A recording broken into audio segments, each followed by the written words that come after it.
All right, cool. We are recording, and this is week 6 of the night Ruby Newbie Group.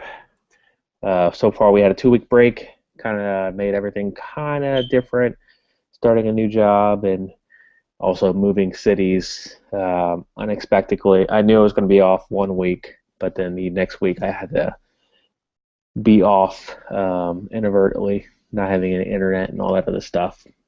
So unfortunately, we are 2 weeks later from the schedule, but regardless, we are now week 2, and that's me. I'm talking. That's my information. For anybody, some people who are probably going to start watching the videos starting now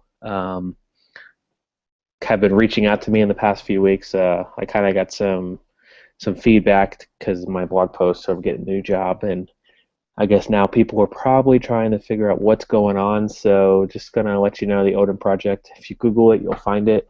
It's got the curriculum, and we'll be going through it, just the last half of it, or the last half of the Ruby, that is. So just trying to get all that information up front, and that's the website, which you probably did already find if you looked at my blog, or if you were recommended from someone else. So cool. Now that we've done that, we can just move right on to the Ruby information, which, Daniel, you're the only one that's here. I imagine you'd probably be the only one that's here the whole time, because I think I didn't really do a good job of letting everybody know that we were starting back up again. And yeah, usually I send out multiple links and stuff out through the week, but regardless, we'll just go ahead and follow through with what we should have done last week. Well, technically it was last week, which was week 5 if you're watching the videos. But what I did for the morning group, I just kind of went through the code, and I did want to point out, for some reason oh, whoops, that's actually not the right one. Some stuff I've been working on for work. Let's see. Mastermind. Yeah, I couldn't get the clone to download.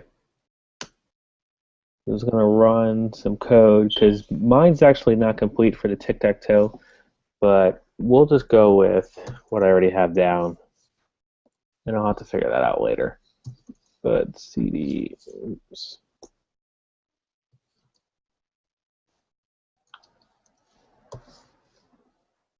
So for the mastermind, just wanted to go ahead and read through some of the code that we had that Alan had submitted on the site. He did this, I think, about 2 weeks ago, about the time we had the break. But his code's pretty straightforward. It's got I didn't really notice this a lot in the Ruby, going through some of the Ruby tutorials, but a lot of input. I know the one Ruby the hard way had a lot of these enter information and then go ahead and proceed with the with your code. I find a lot of the Ruby curriculums kind of just jump right into it, but just kind of helps the user or anybody that's reading the code kind of get the idea of what's going on. But Alan, he actually had, instead of using the colors, or he actually used numbers rather, but it works the same way, which I really appreciate him getting the code up on the site, because I'm able to show how it works, and which is basically the mastermind, which I don't know if this should.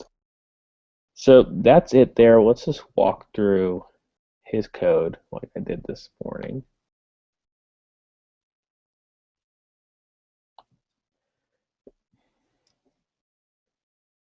So that's the file I just called, which you can see staying into the object-oriented. He calls a lot of different files that you see here into his main file, which makes it a lot easier calling one file to go ahead and start the game of Mastermind. And all this is pretty familiar, just initializing the computer, which was requested here. mastermind game. There's a Wikipedia on the actual mastermind. So build a mastermind game that for the command line we have 12 turns. Guess the secret code. That's what he has done for us. And cool. And then number 3 is what it just popped up when we first started refactored code. If you want to either create the secret code or be the guesser. Yep, but that's it. That's the code. You see, he's got the method here that's been private. That helps. That actually calls. It's called right here with an initialization. So that's where the new turn starts, which is cool. He's got this ternary operator. So rather than doing the if statements, I think one of the previous sections went over ternary operators, or if not, it asked and tells you to look it up. But that's what's going right there. It's the if statement. So if this, then that, else get that. And yep, CPU player is also being called. I think we're creating at CPU equals CPU.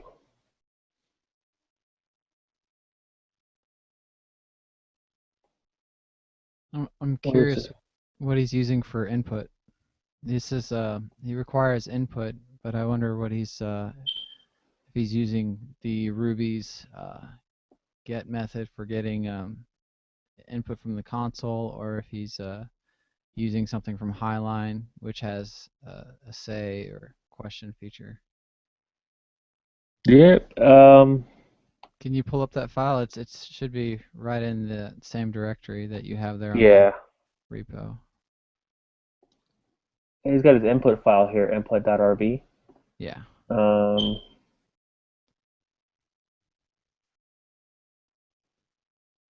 Yeah, I just see the git chomp. Okay, gets, yeah. Yeah.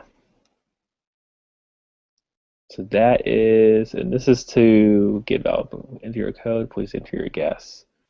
So it's yeah, I guess this if statement. It's if you're either creating your code or if you're guessing. All this premium 6. Yeah, so it's pretty straightforward. I actually didn't get to this actual. That's why I'm showing Alan's. I didn't get to this also.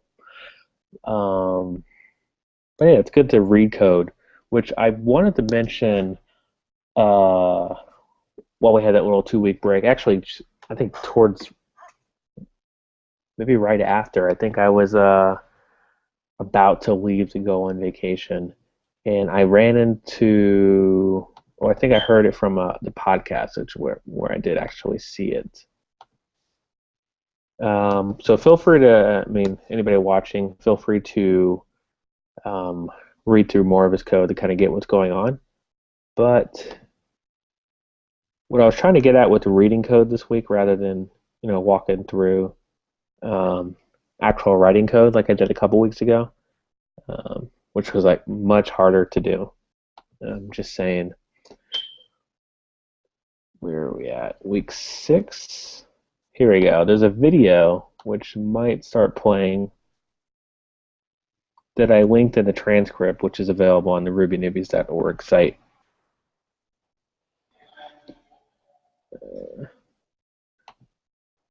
Yeah, there we go. So yeah, this lady Saren, I can't even Yetbarak. She does a really good RailsConf talk. Actually, this year's RailsConf on reading code good, and how she kind of did a group similar to what I was attempting to do with Ruby Newbies on a weekly basis, meet with people. Not too much similar. She had a different approach. But actually, she met with the same people every Sunday, and they would just basically just read code. And what I found is, what she had found is that reading code helps you write better code, because you can actually understand what other people are doing, which ironically it's what I've been doing all last week and what I've been doing today with starting my new job. I started the job where I actually have not inherited, kind of jumping The term I use is jumping on a moving train, but there's a very large code base that I'm working with, the new company I'm working at, and basically I'm just reading the code all day, every day, and implementing very, very small things to kind of still get my mind wrapped around what's going on. Um, the gem file is like 160 lines, and there's just as many models within the code, um, and probably 4 times as many views. So it's a pretty large application, which if I could, I would show you guys, but fortunately, I'm not allowed to share that type of stuff in the group. But yeah, definitely feel free to watch the video. It's 20, very short conference talk, short for a RailsConf talk, but very good information. And she's also got what I also linked to her community, which is Code Newbie, not to be confused with Ruby Newbies. But basically, getting at the same thing. It's just helping people who are new to a new language, not just Ruby, but kind of gives you some advice. And they do a weekly Twitter chat, which will actually happen this week at Wednesday, 9 p.m. Every Wednesday. So definitely feel free to spend a question like this. Yeah, feel free to join them and get involved. That way, it's also a great way to meet other people who are learning at the same level as what we're learning. So, yep, mailing lists, all that good stuff. But I didn't want to spend too much time on the object-oriented side, seeing how we already went over that on week 5. So the next week would have been a very quick. The next section would have been pretty quick, going over file and serialization. Which, if you went to the Chris Pine book, it was pretty similar to what you went through there. The assignments are pretty straightforward. I don't think I didn't go through the actual course. Sorry, I didn't go through the actual assignment as of yet. I'm looking to now that I'm kind of moved, I'm looking to actually have a lot more free time this week to be able to do that. But as far as the curriculum, pretty straightforward stuff. Working with files, and my recommendation is actually I did want to recommend that if you didn't go through do the object-oriented section, the very first link is a walkthrough on how to do the tic-tac-toe problem set, which is very similar to what this is, the Jumpstart Lab curriculum. That is basically a step-by-step on going through how to work with files. So if reading is not your thing and getting into actually doing something is more your speed, the Jumpstart Labs is very verbose and sort of like the harder tutorial, just not as verbose. But yeah, they do a really good job on helping you learning and work through different tutorials. So yeah, definitely work through that if you haven't. Hangman's another thing that you can. I highly recommend reading the code through. I won't take the time. I actually went through Alan's code this morning in the morning group, which was a short meeting, just like this one it will be. So definitely feel free to read through his code or watch the video from this morning. But as far as the group as a whole, I will probably have a slightly longer meeting next Monday, now that I'm kind of back in the speed of things. But I have a feeling that we might even end at week 9 and not 10, because though I did say go ahead and finish this, I won't go over the Ruby on the web as of yet, because I think this project is actually really good to go ahead and walk through. And then this is a lot more higher level CS stuff as far as recursive methods. So my recommendation is to, if you haven't finished the Ruby, bring in Ruby Online. You should be at that point at least. And then for the next week, we should actually surprisingly get through all of the 3 steps here. So that's my goal for the week. Um, I'll touch base with people throughout the week, trying to message them and see, some of the Ruby newbies I've been talking to, see where they're at, and then by week 8, then we should be at testing and probably just throw Git in there together because Git's there's no project; it's just a lot of reading. And then at week 9, we should be at the final project.